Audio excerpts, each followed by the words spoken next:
우리 여도수만산교회 성도들은 약속의 자녀, 우리가 믿는 복음은 약속의 복음, 우린 약속을 보여잡는 약속의 신앙.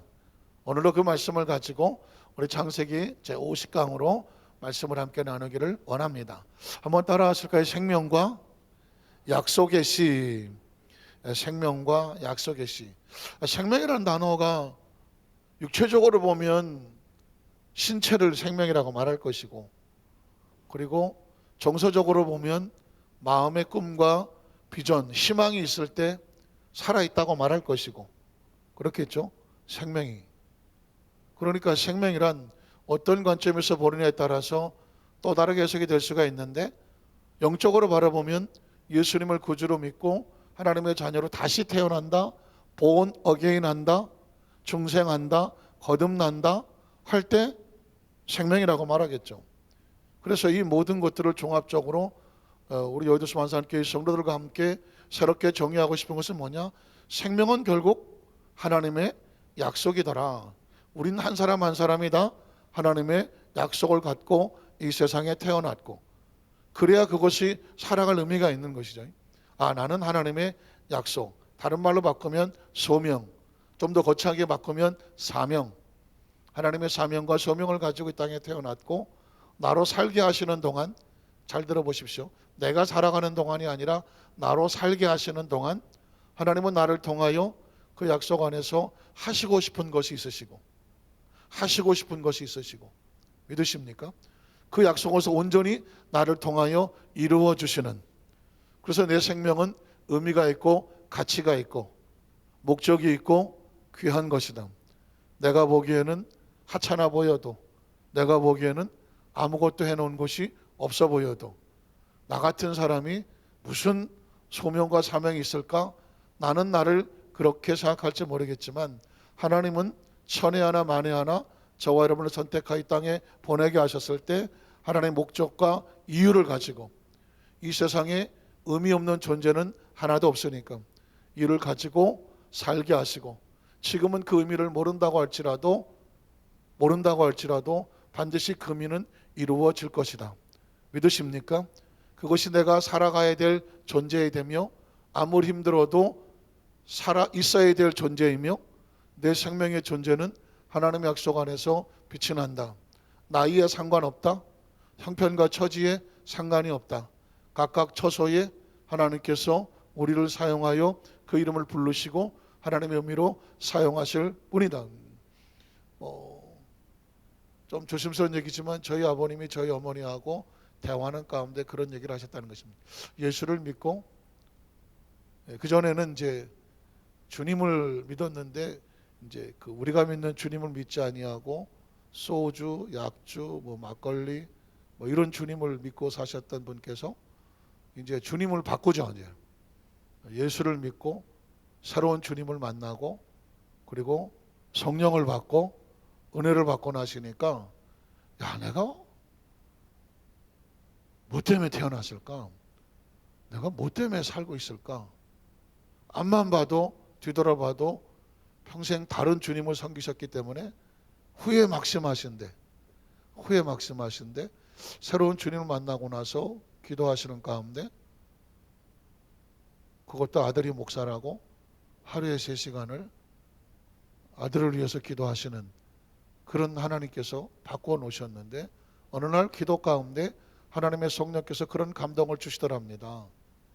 너를 통해서 네 아들 중에 목회자가 하나 나왔잖아. 그 제가 아버지한테 그렇게 한 얘기도 아니고, 또 우리 어머니가 하신 얘기도 아니고, 혼자 기도하시는 가운데 네가 이 땅에 살아 존재해야 될 사명 중에 하나가 뭘 잘못했느냐가 아니라, 너를 통해서 자식이 태어났는데 그 중에 하나가 영혼을 구원하겠다고 복음을 전하며 산전, 순전, 공준전, 해외 파병전까지 선교사를 갔다 왔으니까 하고 있지 않냐. 그래서 거기서 비로소 나 같은 목숨도 하나님이 사용하시는 어떤 소명이 있었구나, 그런 고백을 하시더라는 거예요. 깜짝 놀랐죠. 생명이란 그렇잖아요. 내가 이 세상에 왜 태어날까? 내가 뭐 때문에 이 땅에 살아야 되나? 자신의 존재에 대한 소명이나 의미나 목적과 의의를 갖지 않으면 사실은 생명이 살아가기 힘든, 유지하기도 힘들 거예요. 그러나 우리 여도수 한사교회 성도들은 아이고 내 자식은 목사도 아니고 그럴 필요는 하나도 없다. 그럴 필요는 없다. 하나님은 있는 처소처소에서 공동체를 섬겨나가면서 지나가는 사람 한마디에게 따뜻한 말 한마디, 어렵고 힘들 때 그를 도왔던 그 하나하나가 그 생명을 살렸다면, 그 생명에게 의미가 되고 가치가 됐다면, 그 순간에 그가 잠깐 있었던 그거 하나만으로도 우리는 삶의 의미와 목적은 충분하다. 확신하십니까? 그래서 매 순간마다 이 창세기 수요예배 말씀을 강의할 때 주제가 생명으로 흐르고 있으니, 생명은 좀 더 구체적으로 하나님이 나를 향하여 이 땅에 약속하신 걸 이루기 위해서 나를 도구로 사용하시는 축복의 통로가 뭐다? 생명이다. 그래서 생명은 천하보다 소중하다. 왜? 하나님 맡겨진 뜻이 있으니까. 자, 그래서 이 생명과 약속의 씨, 약속의 씨란 얘기는 어디서 뭐 만들어낸 말이 아니라 성경 속에서 하나님께서 말씀하시는 말씀대로 그대로 가져온 것입니다. 자, 생명과 약속의 씨인데 이 말씀에 들어가는 말로 제가 영어로 히스토리라고 적어 놓았습니다. 히스토리는 역사라는 것이죠. 그냥 부연하는 설명이라면 영어 단어든 다 뜻이 있더라고요. 영어 단어도요. 그래서 역사는 뭐냐? 역사를 한문으로 말하면 지나온 과거 속에 흐르는 어떤 기록처럼 한문으로는 역사로 할 수 있겠지만 영어는 히스토리라고 해서 히스라고 하는 그의 스토리, 이야기, 그의 이야기. 굉장히 중요한 의미가 있죠. 대문자를 써서 어떤 인간의 이야기가 아니라 우리는 하나님의 이야기. 한번 따라가실게요. 하나님의 이야기. 그래서 역사는 뭐냐? 결국은 하나님께서 인류 역사를 어떻게 끌고 오셨구나 라는 것이 기록된 것을 역사라고 말하죠. 굉장히 중요합니다. 그러면 그건 크리스찬들이 하는 얘기고 넌 크리스찬들, 예수를 믿지 않는 사람들도 그렇게 생각을 할까요? 생각하거나 말거나 역사는 AD와 BC라고 하는 것을 나누어진다. AD, BC 아시는 분도 있고 혹시 또 모르시는 분 계시면 성경 속에는 주전, 주후. 주전, 주후는 뭐냐? 주님이 오시기 전, 주님이 오시고 난 다음. 그래서 인류 역사는 지금 우리가 2022년이라고 말하면 서기 2022년, 또 주후, 주님이 오신 후 2022년 이렇게 말하는 것이거든요. 그러면 도대체 주전, 주후를 갈라놓는 게 뭐냐? 그거는 예수 그리스도의 탄생을 중심으로 인류 역사는 예수님 탄생 이전을 BC라고 말한다. 예수님 탄생 이후를 AD라고 말한다. BC는 Before Christ, 예수님 탄생 이전 영어이고요. AD는 Anno Dominum, 라틴어예요. 예수님께서 굳이 말한다면 After Christ라고 말할까요? 그냥 BC, AC 할 수도 있겠는데 어쨌든 AD는 라틴어를 썼어요. 그래서 인류 역사는 인간이 아무리 기독교적인 종교적인 얘기라고 치부할지 모르겠지만 이미 예수를 믿든 믿지 않든 다들 AD, BC라고 역사를 배우고 있습니다. 자, 이런 것처럼 믿음의 족보라는 것도 성경 속에 구약 성경은 이스라엘의 역사라고 말하지만 이스라엘 역사가 우리하고 무슨 상관이 있느냐? 하지만 예수 그리스도를 중심으로 말미암아 육적인 이스라엘과 영적인 이스라엘로 터닝 포인트 갈라지게 됩니다. 인류 역사가 예수님을 탄생을 중심으로 BC, AD로 나눠지는 것처럼 예수님의 탄생을 중심으로 육적인 이스라엘과 영적인 이스라엘로 나누어지더라고요. 그래서 아마 여러분 그 전에 우리 대한민국을 제2의 영적인 이스라엘 이렇게 기도하고 많이 했던 것을 기억하실 분이 있을지 모르겠지만 대한민국만 영적 이스라엘이 아니라 예수를 중심으로 믿음에 씨는다 영적 이스라엘이 된다. 근거는 어디 있느냐? 로마서 9장 1절로 5절에 보면 내가 그리스도 안에서 참말을 하고 거짓말을 아니하노라 나에게 큰 근심이 있는. 여러분 로마서는 지금 우리 금요철 예배 때 제가 강의를 하고 있는데 로마서 9장에는 이 사도 바울의 아주 처참한 근심과 고통이 기록됐죠. 나의 근심이 있는 것과 것과 넘어가는 얘기입니다. 마음에 그치지 않는 고통이 있는 것을 내 양심이 성령 안에서 나와 더불어 증언하노니, 나의 형제 곧 골육의 친척을 위하여 이스라엘이라는 것이죠. 내 자신이 저주를 받아 그리스도에게서 끊어질지라도 원하는 바다. 내 민족이 구원을 받기를 원한다. 그들은 이스라엘 사람이다. 육적 이스라엘 사람이죠. 그들은 육적으로 하나님과 양자됨이 있고 영광이 있고 하나님의 언약이라는 단어가 나오죠. 약속이 있고 율법, 십계명, 계명을 세우신 것과 그들과 하나님 예배에 약속이 있었고 또한 또 다른 약속이 있었다. 조상들도 아브라함과 이삭과 야곱도 이스라엘 민족이고 육신으로 말하면 이스라엘 민족 가운데 예수 그리스도가 탄생을 했다. 그러면 이스라엘 민족이 가지고 있는 이 모든 조건들은 얼마나 중요한 것입니까? 그럼에도 불구하고 사도 바울은 이런 이스라엘에게 고통과 아픔과 근심을 가지고 있다. 자, 그는 만물에 있어 세상을 하신 하나님이시다. 그리스도를 하나님이라고 고백했죠. 자, 그 다음 절을 가보면 6절 7절에 그러나 하네요. 사도 바울의 근심과 고맹은 하나님 말씀이 폐하진 것, 하나님의 약속은 폐하질 수가 없죠. 이스라엘에게서 난 그들이 다 이스라엘이 아니라. 여러분 꼭 기억하셔야 돼요. 이 말씀이 중요한 것은 뭐냐면 우리가 왜 하나님의 약속의 자녀인가를 성경 속에 근거를 대는 거거든요. 이스라엘의 자손들이 다 이스라엘이 아니다. 육적인 이스라엘이 영적인 이스라엘이 다가 아니다. 아브라함의 씨가 다 그의 자녀가 아니다. 사도 바울은 갑자기 아브라함을 끄집어내고 있습니다. 왜냐하면 아브라함은 이스라엘 민족의 조상이니까. 그래서 이스라엘의 아브라함의 씨가 다 그의 자녀가 아니다. 오직 이삭으로부터 난 자라야 내 씨라 불리리라 하셨으니, 이건 이제 창세기에 있는 말씀을 인용을 한 거겠죠. 자, 그러면 아브라함에게는 자식이 이스마엘이 있었고 또 이삭이 있는데 이스마엘의 씨는 약속의 자녀가 아니다. 오직 이삭으로부터 난 자라야 내 씨라 불리리라 하셨다. 자, 그러므로 그 다음 절에 보면 곧 육신의 자녀가 다 하나님의 자녀가 아니다.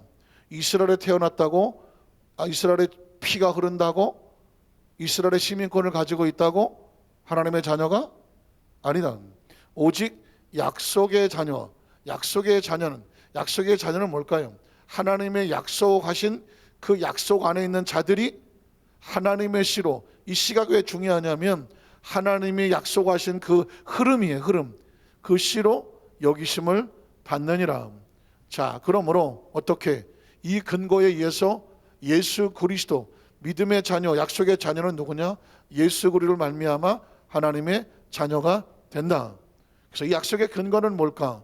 창세기 21장 8절 10절에 보면 이 사도 바울이 로마서에서 이렇게 유대인들을 향하여 자기 목숨을 걸고, 이렇게 말하면 사도 바울은 자기가 뭐가 될 수 있습니까? 돌에 맞아 죽을 수도 있습니다. 이스라엘 백성을 향하여서 같은 이스라엘 사람끼리 너 아브라함의 씨라고 해서 다 아브라함의 씨가 아니야. 오직 약속의 자녀, 예수를 통하여 믿음으로 난 자가 진짜 하나님의 약속의 자녀가 되는 거야 라고 말하는 순간 자기들이 약속의 자녀를 알았던 이스라엘 백성들에겐 청천벽력과 같고 호적이 파지는 것 같고 그들이 믿었던 신앙이 그냥 뿌리채부터 흔들리는 상황이니 그걸 어떻게 받아들이겠습니까? 그래서 이 사도 바울은 이스라엘 민족들이 그렇게 믿고 있는 구약 성경을 인용하는 것이죠. 창세기 21장 8절 10절에 보면 아이가 자라매 졌을 때고 이삭이 졌을 때는 날에 아브라함의 큰 잔치를 베풀었더라. 자, 사라가 본즉 아브라함의 아들 애굽 여인 하갈의 아들이 이삭을 놀렸다. 그러니까 한 10살쯤 됐다고 치고, 그리고 이제 막 애기나 어린아이들 있고 가지고 놀기 좋죠 뭐. 그래서 가지고 놀았고, 또 보니가 있든 보니가 아니든 하갈은 첩이니까 첩의 아들이, 그리고 주인의 아들인 이삭을 놓고 늘 눈의 가시처럼 늘 아마 하갈은 이삭을 비난하고 평가했을 겁니다. 아유 저 못생겨갖고, 아유 저 같더니. 그러니 그 아들 이삭이 볼 때 저놈을 괴롭히면 누가 기뻐하겠다? 엄마가 기뻐하겠구나. 집안에 개들 싸우는 게 다 그렇다고 하더라고요. 개들끼리 막 싸울 때 보면은, 그때마다 보면은 요놈을 막 싸울 때마다 주인이 나를 안아주니까 얘는 의도적으로 맨날 싸워. 그러면 자기를 안아줘. 그러면서 그 개가 또 거기다가 개끼리 말한다네. 너 봤지? 주인이 말이야 나를 더 사랑해. 까불지 마서 이런 개새끼구나 그건 원래. 그런다는 거예요. 그런데 이게 배가 다르면 거기 태어난 자식들도 어떻게든지 살아남으려고 그 짓을 하게 되어 있거든요. 눈에 가시같이 맨날 이삭을. 그래서 어떻게 이스마엘이 아들 이삭을 놀렸어요. 그랬더니 그가 아브라함이 이르되 이 여자가 아들 사라가 그걸 어떻게 생각해? 저놈의 새끼가 또 우리 그렇지 않아도 지금 나이 그 90에 나가고 정말 어쩔 줄 모르는 여러분 90에 애 낳아보세요. 한장하지. 제 동생이 한 2살 아래짜리 남동생이 있는데 얘가 늦둥이를 낳았어. 그랬더니 이놈이 갑자기 형, 나 생각이 달라졌어. 뭐가 달라졌는데 나는 옛날에 굵고 짧게 살려고 그랬어. 근데 이 늦둥이를 보고 나니까 가늘고 길게 살아야 되겠대. 제가 군대 갈 때쯤은 내가 나이가 뭔가 생각했더니 끔찍하더래. 이 사람이요, 이게 늦게 자식을 낳으면 그 아이를 위해서 내가 오래 살아야 되겠구나 하면서 모든 관심이 거기 가더라고. 90에 나가봐. 이 애만 보이는 거지 뭐. 근데 저 이스마엘이 저 종년의 자식이 막 이러면서 하니까 펄떡펄떡 뛰니까 뭐라고 말해야 돼? 야봐! 저거! 어떻게? 내쫓아.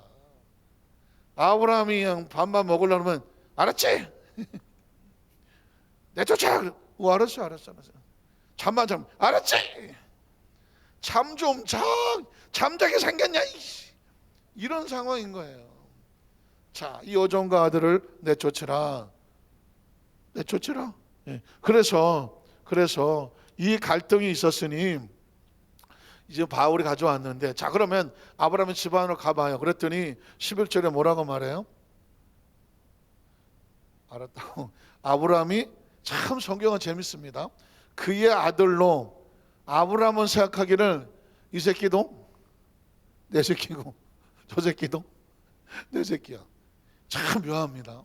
몰라, 우리는 장로님이나 저나 우리는 그런 경험이 없어갖고 마누라가 여럿이 있는데 여기서 난 새끼도 내 새끼고 저기도 난 새끼도 내 새끼니 조금 그래도 본처 자식 후처 자식이 좀 차이가 있을지는 모르겠지만 어쨌든 아버지 입장에서는 어찌됐든 내 새끼인 거 아니야. 어쨌든 그러니까는 아브라함이 그 말을 듣고 그래 쫓아버려 해야 되는데 아브라함이 안 쫓아.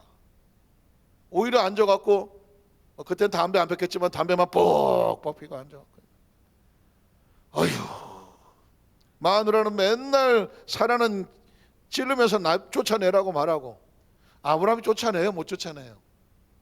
못 쫓아내지. 그 사람도 나이 120이 100세에서 이 새끼도 내 새끼 다 내 새끼인데 이거 어떻게 쫓아내 했어? 말미암아 그 일이 매우 근심이 되었다. 이 이야기는 뭐냐면 인간적으로 볼 때는 아브라함이 선택할 수가 없는 상황인 거죠. 선택할 수 없어요. 이런 상황 가운데 아브라함이 낳았다고 해서 다 아브라함의 자식은 아니다. 아브라함은 생각하기를 어쨌든 내가 낳았으니까 다 내 자식이다 말하고 싶을 거예요. 이스라엘 아브라함은. 그러나 그 자식의 인정을 받는 것은 아브라함이 선택하는 게 아니다. 이건 하나님의 약속은 하나님의 약속하신 하나님이 선택하는 거지 인간의 정의라든가 어떤 이런 걸로 선택하는 게 아니다 하고 싶은 거예요. 그래서 그 다음 절에 보면 하나님이 아브라함에게 이르시되 내 아이나 내 여종으로 말미암아 뭐하지 말고 근심하지 말고, 어떻게 보면 하나님께서 아브라함을 위로하는 것처럼 보일지 모르지만 선을 긋는 겁니다. 이건 근심이나 동정이나 불쌍함이나 이런 거를 통하여 하나님의 약속의 자녀로 선택되는 것이 아니고 어떻게 사라가 내게 이런 말을 다 들으라. 사라가 하는 말을 들어라. 이유는 뭐냐? 이삭에게서 나는 자라야 뭐가 된다? 내 씨가 될 것이라고 부름을 받는다는 것입니다. 그러면 하나님께서 이 얘기는 왜냐하면 우리의 족보와도 관련이 있어요. 우리와 족보 관련. 우리 대한민국 사람이 어떻게 아브라함을 조상을 두고 믿음의 자손이 되어 하나님의 약속의 자녀가 될 수 있느냐? 이게 우리의 사실은 지금 이력과 같고 호적과 같아요. 우리가 예수를 믿고 하나님의 자녀가 됐다고 하면, 아니 이스라엘 백성도 아니고 아브라함의 자손도 아닌데 우리가 어떻게 하나님의 약속의 자녀가 될 수 있느냐라고 묻는다면 우린 이 아브라함의 이 족속을, 이 족보를 알아야 돼요. 그리고 우리의 조상을 알아야 되는데, 믿음의 조상은 뭐냐? 믿음이란 뭐냐? 하나님의 약속을 믿고 약속의 계약을 맺은 사람을 믿음이라고 말하고, 하나님의 약속과 계약된 사람은 이스마엘이 아니고 누구다? 이삭이다. 그래서 아브라함이 이삭에게 내려왔고, 그 다음에 이삭에게서 태어나야 아브라함의 씨라고 부른다. 이건 생명이 태어난다는 의미도 있지만 약속이 이어져 가는, 약속이 맺어진 관계를 뭐라고 부르냐? 약속의 자녀라고 부른다. 믿으십니까? 이게 굉장히 중요한 건 나중에 제가 이단과의 싸움에서 여러분들이 부딪힘이 있을 때 어떻게 무장할지를 말씀을 드릴 겁니다. 자, 그러면 왜 이삭의 씨인가? 왜 이삭인가? 이스마엘은 왜 안 되는가? 라고 물은다면 창세기 17장 1절로 2절을 가보면 하나님은 누구랑 약속을 맺으시고 누가 약속의 씨가 될 것이라고 처음에 계약서에 썼냐면 창세기 17장 1절로 2절에 아브라함이 이건 오늘 약속의 복음과 약속의 신앙과 제가 약속의 말씀을 할 때 이거는 가장 기본적인 요절이에요.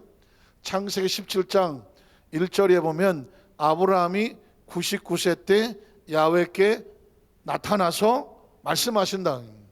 하나님이 나타나서 말씀하시려면 뭐 하려고 나타나시느냐? 약속을 하시려고 나타나는 거예요. 하나님이 사람에게 왜 나타나겠어? 왜 나타나겠냐? 나 어젯밤 꿈속에 하나님을 봤다. 어떤 하나님 우리에게 나타난다고 하면 왜 나타나게 하셨어? 그렇지. 왜 나타나겠냐고. 꿈에 나타나서 까꿍 놀랬냐? 나 놀란 거 보려고 왔어? 잘 자라? 이러려고 나타났어?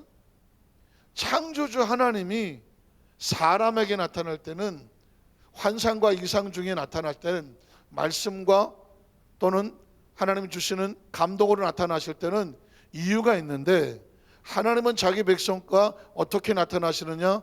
나타나서 약속하신 하나님이에요. 그래서 성경을 뭐라 그래? 하나님의 약속이라고 말한다고 그랬잖아요. 구약은 왜 구약이라고? 이루어진 약속이니까. 신약은 왜 신약이라고? 새로운 약속이니까. 하나님은 약속하신 하나님이고, 예수님은 약속대로 왔고, 크리스천은 도대체 이 시간에 뭘 듣고 있는 거예요? 하나님이 어떻게 약속하시나? 이미 약속하신 것과 새로운 약속으로 무장하려고 나와 있는 거예요. 말씀은 뭐냐? 말씀은 하나님의 약속이에요. 말씀을 얘기 듣는 거예요. 자, 그래서 이 말씀을 처음 하면서 아브라함과 처음 약속하셨던 것이, 약속이란 말을 창세기 12장에도 약속을 하셨지만 약속이란 말을 쓴 게 창세기 17장이야. 그래서 끌고 오는 거예요. 나는 전능한 하나님이라, I am Almighty God, 전능해. 그냥 못할 게 없어. 그리고 너는 내 앞에서 행하여 완전하라. 계약을 맺으려면 서로 피차간에 어떻게 해야 돼? 서로 약속을 하려면 그것에 대해서 믿고 신뢰하며 뭔가 관계가 깨끗해야 약속이 되죠. 자, 깨끗한데 행하여 완전하라. 그러면서 내가 내 언약이라는 단어가 여기서 나오는 거예요. 언약이라는 단어가 여기서 나옵니다. 그래서 이 언약을, 하나님이 처음 하셨던 언약은 테스타먼트라고 한다. 영어 성경을 보면 올드 테스타먼트, 뉴 테스타먼트라 한다. 언약이란 뭐냐? 하나님이 약속하셨는데 이건 누구도 바꿀 수 없는, 변치 않는, 기억하셔야 돼요. 그래서 왜 하나님의 말씀은 1.1핵도 변하지 아니하고 끝날까지 영원하며, 천지는 없어지겠으나 내 말은 없어지지 아니하리라. 이게 무슨 뜻인가 했더니 하나님의 약속의 영원성을 말하는 것이죠. 그래서 언약을 테스타멘트라고 한다. 솔직한 얘기로 크리스천들에게 테스타멘트가 뭐냐고 물어보면 얼마나 대답을 할까? 얼마나 대답을 할까? 저는 그게 궁금해요. 왜냐하면 하나님의 말씀은 구약성경, 올드 테스타멘트, 신약성경, 뉴 테스타멘트 써놓고도 테스타멘트를 이해를 못한다? 구약이라고 읽고 신약이라고 읽으면서 구약 전서, 신약, 옛날엔 전서라고 그랬어요. 구약 전서, 신약 전서라고 하면서 구약이 뭐냐고 물으면 그 예수님 오신다는 얘기요. 신약이 뭐냐면 예수님 왔다는 얘기요. 그러면 또 그럼 예수님 다시 온다는 얘기요. 하고 이렇게 크게 얘기해버리고 만다. 그러면 성경은 그 얘기만 하고 있느냐? 그럼 예수님은 왜 오신다고 했느냐? 예수님은 왜 오셨느냐? 그럼 다시 오시는 건 뭐냐? 이렇게 구체적으로 물으면 이 테스타멘트에 대한 인식이 없으면 대답이 안 나오죠. 그래서 이 테스타멘트라는 단어를 하나님께서 쓰시게 된 것은 바로 내 언약을, 하나님의 언약은 테스타멘트지만 그런데 그 언약이 나와 너 사이에 두어라고 말하는 순간 계약이 이루어지니까 뭐 그냥 영어지만 그냥 외워두세요. 커버넌트가 된다. 커버넌트는 뭐냐? 계약이다. 약속도 내가 말할 때, 내가 약속할 때 나 혼자 말하는 약속이지만 이제 너하고 나하고 약속했어 하면 같은 약속이지만 의미는 다르잖아요. 내가 너한테 약속했어. 이건 내 약속이잖아. 너하고 나하고는 이제 약속했어. 이건 우린 계약이잖아. 그러니까 그 하나님의 약속은 테스타멘트지만 내가 너 사이에 맺었다는 순간 이 약속은 뭐가 된다? 커버넌트가 된다. 계약이 되는 거죠. 그래서 계약을 두르니 계약서 내용이 뭐예요? 너를 크게 뭐하게 하리라? 번성하게 하리라. 아까 제가 서두에 말씀을 드렸지만 하나님이 저와 여러분을 창조해 놓으시고 하나님이 원하시는 게 뭐겠어? 원하는 게 뭐겠냐고. 그럼 원하는 게 뭔지를 모르겠으면 창조하신 다음에 뭘 하셨나 보면 되잖아. 뭘 하셨죠? 창조하실 때 하나의 형상과 모양을 만들었지. 최고의 작품을 만드셨지. 그 다음에 하나님의 생기를 불어넣으셨지. 그래서 리빙 스피릿, 생영이 되게 하셨지. 하나님 교통교계 하시려고 하셨지. 그리고 어디를 끌고 갔죠? 대부도 어디로 끌고 갔어? 에덴으로 끌고 갔잖아요. 에덴을 동산을 미리 만드시고 거기에 두어라고 말했죠. 에덴은 어떤 곳이에요? 동서사방으로 4개의 강이 흐르며 온갖 기와 여초가 있으며 모든 양식이 다 있으며 심지어 생명나무와 선악을 하는 나무가 있을 정도로 인간의 생명에 가장 모든 중요한 건 다 있잖아. 그리고 거기서 어떻게? 네가 거기서 번성하고 창대하고 이걸 내 대신 위임받아서 잘 다스려서 지켜서 복되게 하라고. 믿으십니까? 그리고 창세기 20장 너에게 복을 주어 이렇게 말하잖아요. 그럼 하나님의 의도를 아시겠잖아요. 사람을 만드시고 하나님 갖고 계신 생각이 뭐야? 너는 반드시 복 받고 살아라. 믿으십니까? 근데 자면 어떡해? 아니 내가 이렇게 열심히 하는데 눈을 감고 주무시면 어떡해? 자자 그냥. 아이씨. 아니 깊이 묵상하시는 중이구나. 어쨌든 뭔 말인지 알겠어. 어쨌든 크게 번성하게 하리라 하시니 자 그래서 봐요. 제가 이 이야기를 들은 것은 약속이라는 단어를 제가 계속 집어넣은 얘기가 뭐냐면 요한계시록은 제가 이 얘기를 하려고 제가 이걸 다시 그랬는데 요한계시록은 요한이 하나님으로부터 반모선에서 계시받은 거예요. 계시는 다른 말로 뭐라고 말하겠어?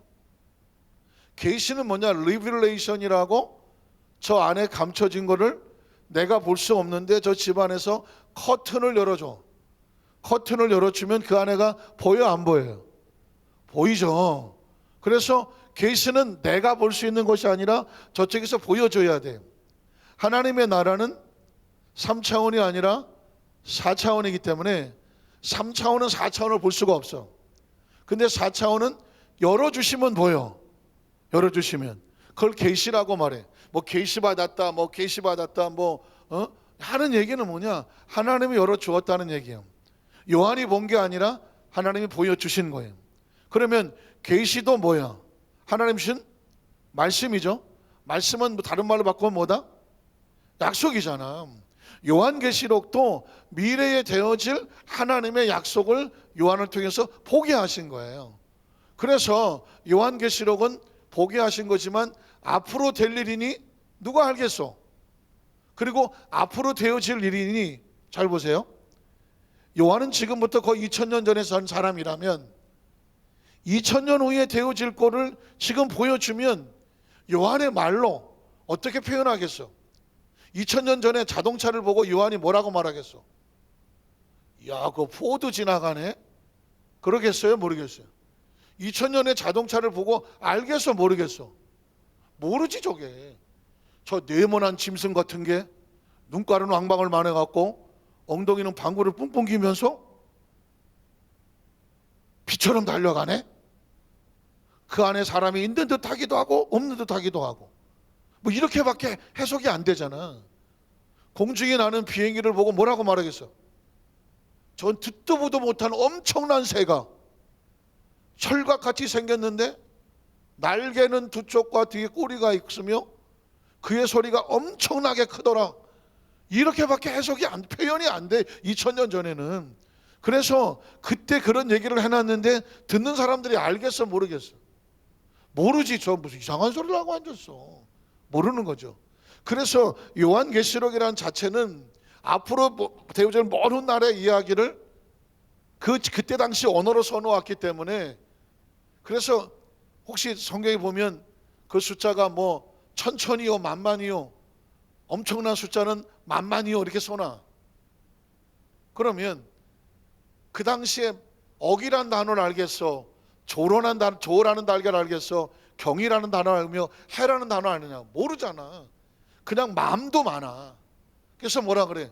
만만이면 엄청나게 나타나는. 그래서 제일 중요한 게 뭐냐면 성경 속의 그 단어 가운데, 그것도 제가 한번 말씀드리겠지만 숫자를 가지고 의미를 가져요.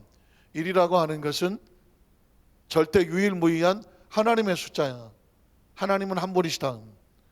2라고 하는 것은 증인의 숫자. 꼭 한 사람이 가지 말고 둘이 같이 가서 두 사람이 같이 얘기를 해야 그거를 증인의 숫자를 한다. 3이라고 하는 숫자는 성부와 성자와 성령에서 완전한 숫자다. 삼위일체할 때 3자다. 4자라고 하는 것은 한국 사람은 죽일 놈이라고 죽일 사자라고 말하지만 4자라고 하는 4자는 하나님의 숫자 1을 더해요 인간의 숫자. 4는 인간의 숫자가 같다 와요.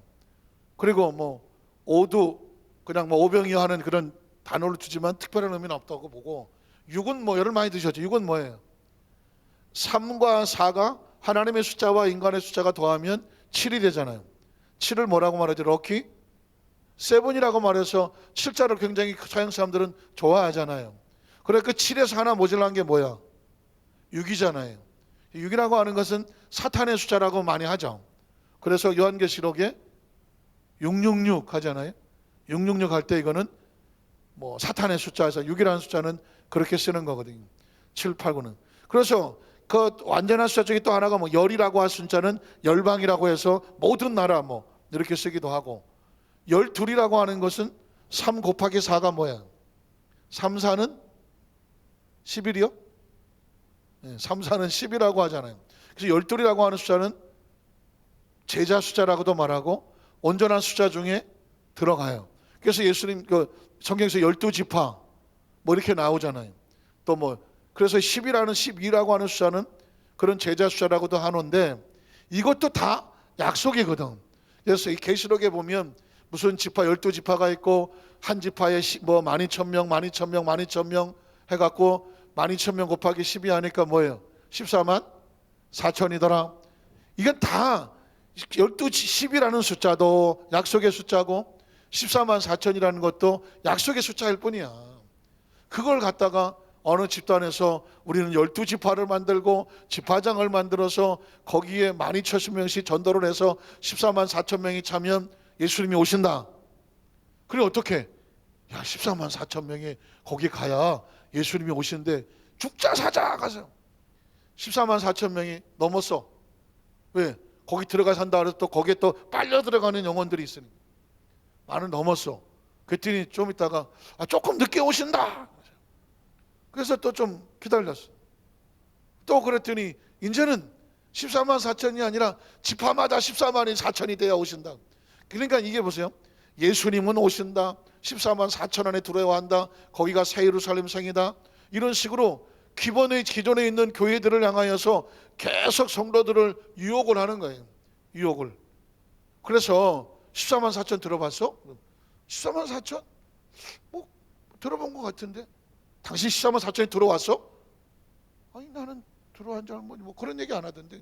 들어와야 돼. 계시록을 봐. 여기 14만 4천 원에 들어오는 자만이 구원을 얻는다. 이게 우리는 14만 4천이야. 그리고 우리는 새 예루살렘 성이야. 당신은 저 바벨론에 있는 거야. 그러니까 바벨론에서 나와서 우리 집단에 들어와야 돼. 여기 와야 계시록에 있는 걸 다 보고 그리고 14만 4천이 되고 구원을 받아. 이렇게 얘기하면 14만 4천이 나 들어가야 되나? 아니 새 예루살렘 성을 또 들어가야 되나? 거기 가야 뭐 주님이 오신다는데 내가 이때까지 예수 믿으면서 왜 난 그런 얘기를 못 들었지? 이러면서 이렇게 들어갔다가 못 빠져나온 사람도 있고 들어갔다가 처음부터 집어넣지 않거든요. 몇 단계 거쳐서 교육을 시키거든. 첫 시간에 가갖고 계속 뭐 그런 얘기를 하니까 질문 있습니다. 질문 있습니다. 계속 질문했더니 나가! 쫓겨난 사람이 있어요. 거기 갔다 쫓겨난 사람이 있어요. 쫓겨났다는 게 아니라 살아나온 사람이지.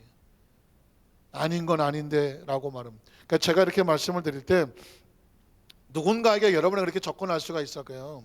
그래서 계시록도 하나님의 약속의 말씀이고 계시록에 많은 숫자를 당시 아느냐가 듣거든 14만 4천이든 12지파든 또 12,000명이든 이건 하나님께서 말씀하시는 약속의 숫자. 지금 세계 인구가 70억이야.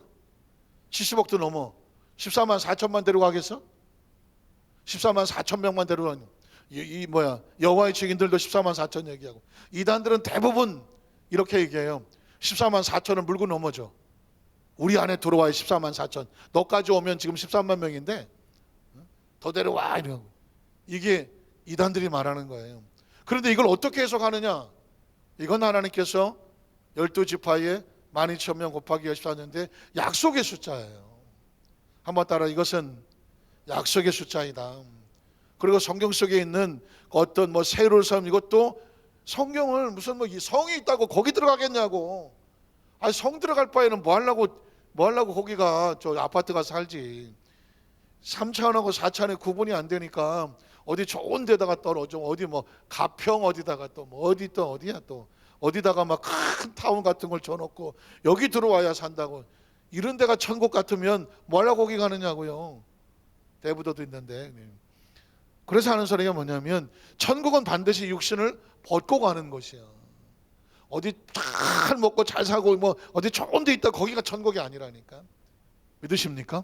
그래서 이 약속의 신앙, 약속의 복음, 약속의 말씀으로 무장을 해야 이단하고도 싸워요. 왜냐하면 계시록에 있는 것도 하나는 다 약속으로 풀어야 되는 건데 그거를 이미 약속이 이루어져서 재림을 했다고 해. 예수님이 재림해서 거기서 재림이 그 약속 안에서 자기들 다 이루어졌다고 하는데 성경 속에 있는 신약은 예수님이 재림하셔야 약속이 완성되는 건 맞지만 예수님이 지금 어느 집단에 그 동네만 오지 않았다는 거예요. 믿으십니까? 예수님이 오실 때는 제가 종말론까지 얘기를 할게요. 종말론이라고 하는 것은 이제 에스카탈로지라고 말하는 어떤 신학의 한 분야이기도 하지만 이 종말론은 두 가지가 있어요. 하나는 뭐냐면 히스토리컬 에스카톨로지라 해서 역사적인 종말이라는 것이 있고요. 그 다음에 인디비주얼에서 개인적인 종말이라는 게 있어요. 종말은 딴 게 종말이 아니잖아요. 우리가 이 세상을 벗어날 때 개인적으로는 종말이죠. 종은 마지막이고 말도 마지막이거든요. 그러니까 우리도 개인적인 종말을 맞아요. 그건 뭐냐면 육신이 세상을 떠날 때 그걸 뭐라 그래요? 개인적인 종말이에요. 엊그저께 강남금식기도원 원장하시는 김성강 목사님, 최잘 목사님 둘째 아들분이 75세에 소천하신 거거든요. 너무 안타깝죠. 하실 사역도 많은데 또 많은 일도 해오셨는데 뭐 보니까 국민일보 인터넷 신문에 보니까 장염이었다라고 나오는데 사실 뭐 정확한 병명은 잘 모르겠지만 지병이 있었다고 하지만 어쨌든 그 엄청난 사역을 끌고 오시다가 툭 끊어지면 끝났잖아요. 사역은 끝이 난 거거든요. 누가 또 이어가시겠지만 그러니까 개인의 역사는 그게 종말인 거예요. 그걸 인디비주얼 에스카탈로지라고 그래요. 누구나 다 개인적인 종말을 맞아요. 자, 그런데 예수님의 재림은 어떤 재림이냐면 히스토리컬 에스카탈로지예요. 역사적인 종말이에요. 인자가 올 때는 지금 여러분 지구가 안전합니까? 지구 안전하지 않아요. 뭐 러시아, 미국, 중국 아니면 유럽의 나토 이런 그 강대국 가지고 있는 핵폭탄만 가지고도 지구는 수십 번 무너졌다 깨졌다 할 수도 있고요. 또 엊그저께도 지금 혹시 그런 신문 혹시 뉴스 보셨나요? 한 2030년대인가 40년대는 뭐 지구 근처에 한 35,000km인가 큰 소행성이 하나 지구 근처에 올 수 있다. 그게 오다가 스쳐 지나가면 괜찮지만 스쳐 지나가도 영향을 미치지만 그게 지구에 떨어질 수도 있다. 뭐 이런 얘기들을 하는 얘기들은 사실은 지구라고 하는 것은 안전하지 않아요. 생각해 보십시오. 공중에 떠 있는 지구가 안전하겠습니까? 공중에 떠 있잖아요. 우주에 빙글빙글 돌고 태양계를 돌고 있잖아요. 태양하고 가까이 가면 타 죽을 것이고 멀어지면 얼어 죽을 것인데, 그러니까 어떻든 간에 생명은 하나님의 창조주 안에서 살려주시면 사는 거고, 살려주셔야 사는 거고, 아니 그리고 끝나면 끝나는 거예요. 인류 역사는 그래. 뭐 하나님께서 하나님의 그 창조주 안에 있는 거, 지구가 우리 마음대로 하겠습니까? 태양을 마음대로 하겠습니까? 뭐 공기 밀도를 우리가 마음대로 하겠습니까? 기후를 우리 마음대로 하겠습니까? 인간의 영역은 조금 우리가 뭐 다 하는 것 같아도 조금만 벗어나면 이건 그냥 하나님의 손길 안에서 살려주셔야 사는 거예요. 믿으십니까? 그러니까 어떻게 해야 돼? 우리는 창조주 하나님이라는 하나님의 존재에 대한 약속을 갖고 사는 건, 이 지구도 약속이지, 땅도 약속이고 하늘도 약속이고, 그렇게 얘기하잖아요. 예수님이 오실 때는 뭐냐면 소위 말하는 지구 종말이 되고 인류 종말이 되는 거예요. 지금 뭐 어느 동네에 와갖고 자기들끼리 재수가 아니라 재림했다고 자기들끼리 모여서 특히 이 말을 조심하셔야 돼요.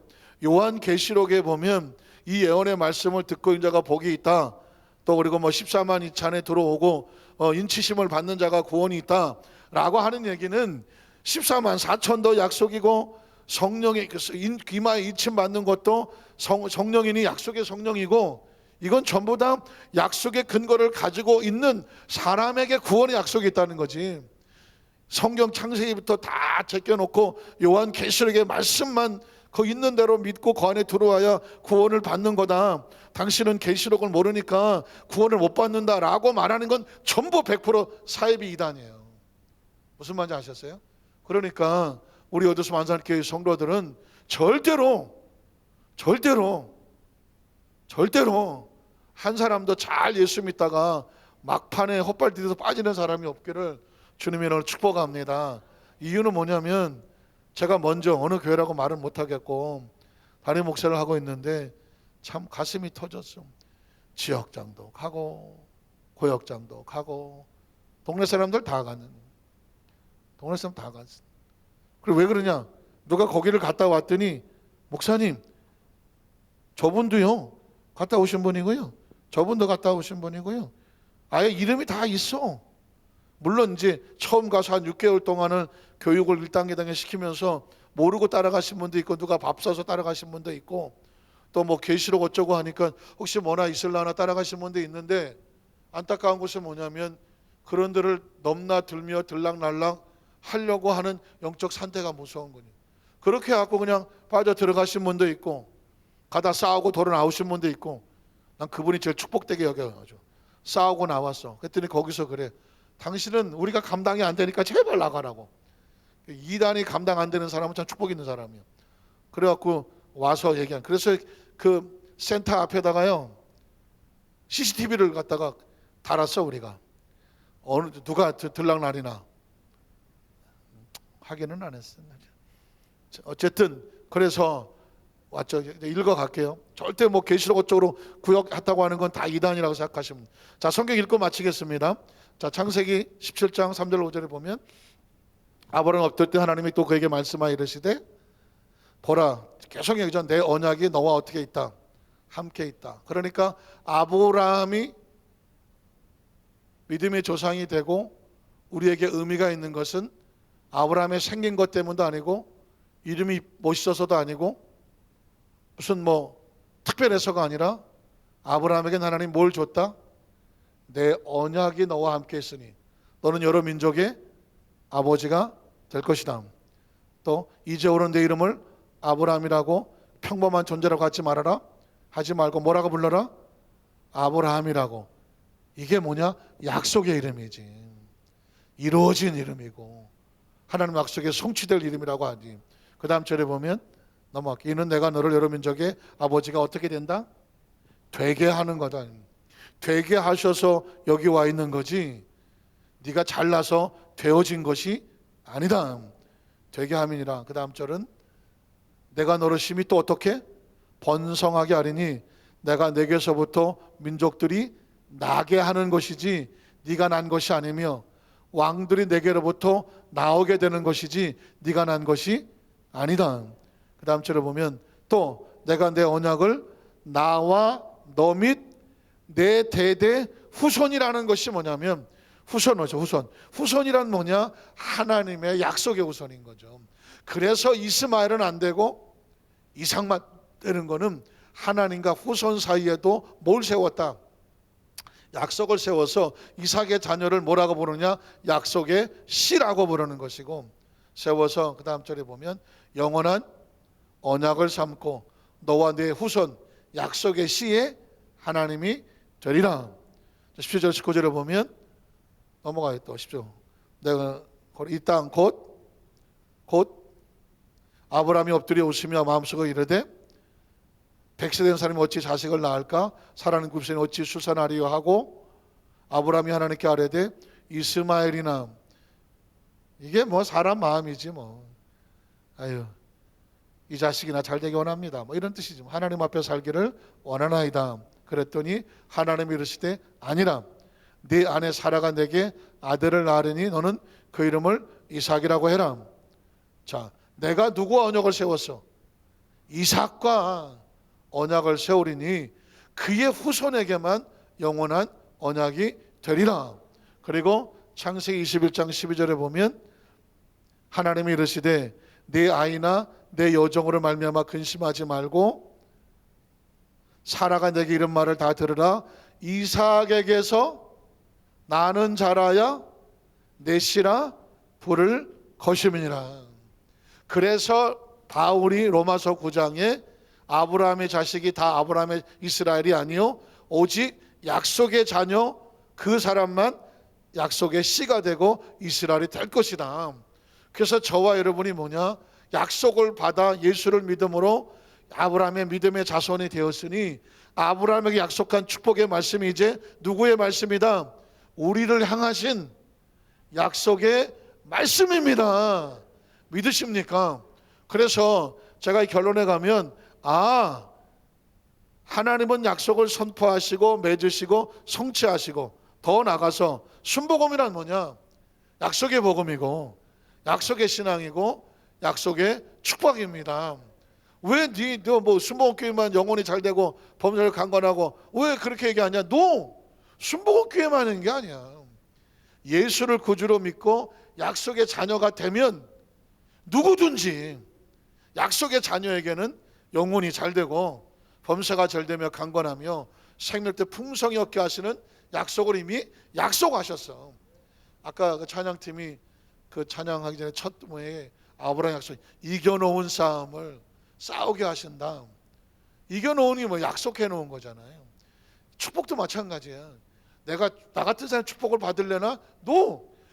하나님이 주시겠다고 약속한 복을 찾는 거라니까. 믿으십니까? 하나님 나에게 복을 주시옵소서 하지 말아요. 하나님 약속했던 복을 내가 그 약속 안에 있어서 그 약속을 받아 누리게 하여 주시옵소서.